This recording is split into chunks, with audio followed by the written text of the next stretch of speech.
Okay, so here's the thing. I just spent 3 hours diving into the 2026 housing market data, and honestly, my brain hurts. But I did this so yours doesn't have to. Because right now, somewhere in America, someone is about to drop $500,000 on a house. And they're asking themselves the same question you probably clicked on this video to answer. Is this actually a good time to buy, or am I about to make the worst financial decision of my life? And look, I get it. The housing market feels like trying to read your crush's text messages. One day it's all positive signals, the next day you're spiraling at 2 a.m. wondering what went wrong. So let's cut through the noise, shall we? First, the elephant in the room, or should I say, the $429,000 elephant. Because that's your median home price in America right now. Yeah, take a breath, I know, but here's where it gets interesting. Mortgage rates just dropped below 6% for the first time since 2023. That's actually kind of huge. Like, we're talking 5.99% as of January 9th. Now, I know what you're thinking, 6% still sounds terrible. And you're not wrong. If you remember the glory days of 2020 and 2021 when rates were basically free money, this feels painful. But compared to last year when rates were flirting with 7%, this is your window. Let me put this in perspective with actual numbers because this is where it gets real.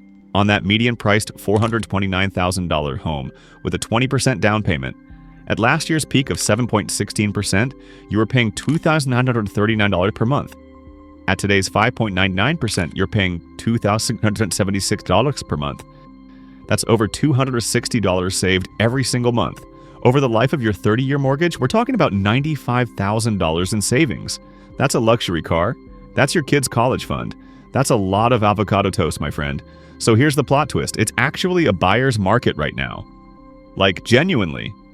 And this is the first time I've been able to say that in years without feeling like I'm lying to you.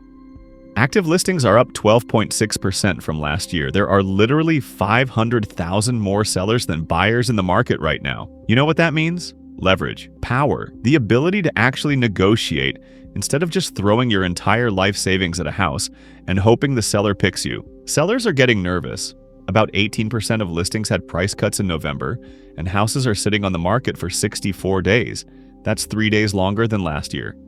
In housing market terms, that's basically an eternity. Some sellers are even pulling their homes off the market because they're realizing nobody wants to pay their inflated asking prices. Translation: you can negotiate, you can ask for concessions, you can actually have standards instead of just being grateful someone let you put in an offer. Now, I'm not going to sit here and paint this as some perfect fairy tale scenario, because it's not. Let's talk about the stuff that's still rough. Housing prices are still 30% higher than they were 5 years ago. That's a lot. Even with more inventory and better rates, we're not exactly an affordable housing paradise. And there's this weird economic uncertainty hanging over everything. Tariffs, policy changes, inflation concerns.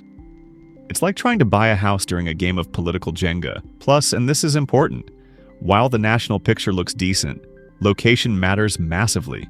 If you're looking in Hawaii or Florida, you've got tons of inventory. Montana, Texas, or New Mexico, same deal. But if you're hunting in parts of the Midwest or East Coast, it's still a seller's market in some areas, and you're competing with multiple offers. And let's be honest about new construction. Builders are being cautious. They're worried about tariffs and material costs. So while there's existing inventory, don't expect a flood of brand new homes to suddenly make everything affordable. But here's the thing nobody wants to tell you, because it's not as sexy as talking about mortgage rates and market trends. Whether it's a good time to buy a house has almost nothing to do with the market and everything to do with you. Real talk time. Ask yourself these questions. Where do you see yourself in 5 years? Because buying a house isn't like renting. You can't just bounce when your lease is up. There's a down payment, closing costs, moving expenses, property taxes, all the fun stuff. If you're not planning to stay put for at least 5 years, you might be better off renting and investing that down payment elsewhere. Let's get specific about what lenders are looking for. Your credit score needs to be at least 620 for most conventional loans, though FHA loans can go as low as 580 with 3.5% down. But here's the reality. The median credit score for new mortgages in 2024 was 772. That's pretty high. If you're not in that ballpark, you're paying higher rates and getting worse terms. Then there's your debt-to-income ratio. Lenders want to see 36% or below. That's your total monthly debt divided by your gross monthly income. They can stretch to 50% in some cases, but honestly, don't max yourself out. That's how you end up house poor, stressed out, and eating instant noodles in your expensive kitchen. And speaking of down payments, according to Realtor.com, the median down payment in Q4 2024 was 14.4%. While 3% down loans exist, if you can manage 20%, you'll avoid private mortgage insurance and get better rates. It makes a real difference in your monthly payment. If your finances check out and you're ready to move, here's what smart buyers are doing right now. First, shop multiple lenders. This is huge. 56% of buyers only get pre-approved from one lender, which is just leaving money on the table. Research from Zillow shows that 45% of first-time buyers who shopped around got better rates. Make those lenders compete for your business. Second, use your negotiating power. With inventory up and sellers nervous, don't be afraid to offer below the asking price.